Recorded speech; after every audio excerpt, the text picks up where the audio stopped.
Hi, it's Zoya Deep from the Zav Kids, and today I'm going to read you one of my favorite books called Wonder Horse.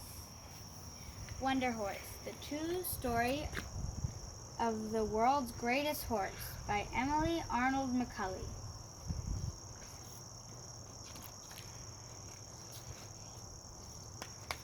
Bill Key was born a slave on a plantation in 1833. Even as a little boy, he had a special way with animals. He could soothe and he could cure just about any creature. After Bill grew up and slaves were freed, he became a veterinarian. He was called Doc Key. Most of his patients were horses. In those days, horses did the hauling, pulling, and carrying, and they were often abused. Few people realized that animals had feelings. Bill believed in treating every animal with kindness.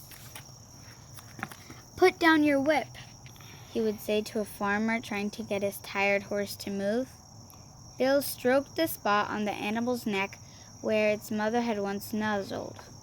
All creatures like kindness, Bill advised. His methods worked. His reputation spread.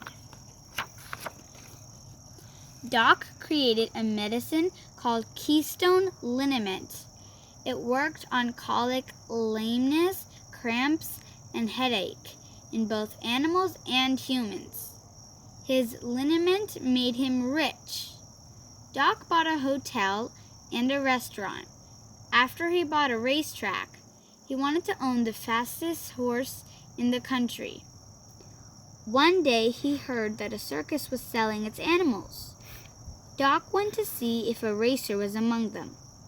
He noticed a beautiful mare with a distinctive profile, an Arabian.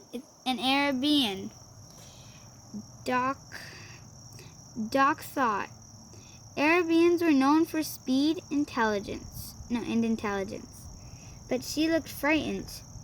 There were marks on her flanks where she'd been whipped. Doc bought her for $40. That's the horse and that's Doc. Doc loved his new horse, Loretta. She was the smartest horse he'd ever known. He found a champion stallion to father her foal. Stallion. To father her foal. Then he waited for his future champion to be born. But the new foal had twisted legs and a mottled, homely coat. Doc thought the foal was too weak to survive, so he called him plain old Jim Key. Worse, the birth used up Loretta's strength. Doc tried desperately to save her, but Loretta died. Doc's heart closed shut with grief. No one could console him, not even his dogs, who waited for Doc to throw a stick for them to fetch.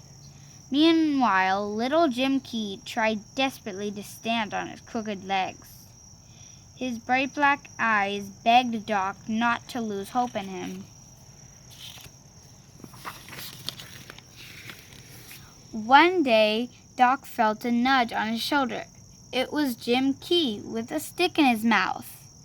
"You want to play fetch?" Doc smiled for the first time in weeks. He threw the stick and Jim Key stumbled after it. The foal had never taken more than 2 steps. Jim picked up the stick and tottered back. He trotted a few feet, offering the stick. He spread his lips in a grin. "You're trying to cheer me up, aren't you?" Doc asked.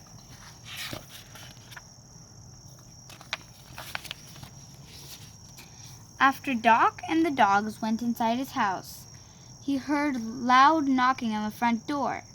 It was Jim. "Okay, Jim, you win," Doc said. He made Jim a bed on the floor of the spare room.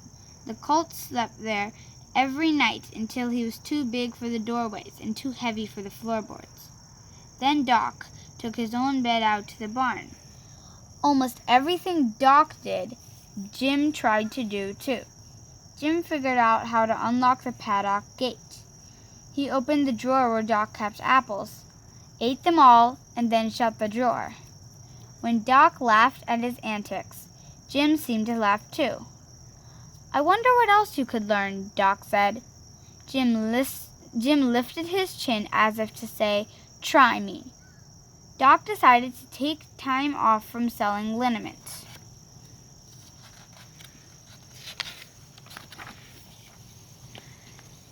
Doc taught Jim one lesson at a time, repeating it and rewarding Jim with apples or sugar. First, Doc wrote the letter A on a card. He said "A" aloud, then put the card in Jim's lips, held them shut, and patted his neck. It took many months, but Doc never lost patience. Finally, when Doc asked Jim to fetch A, Jim did it.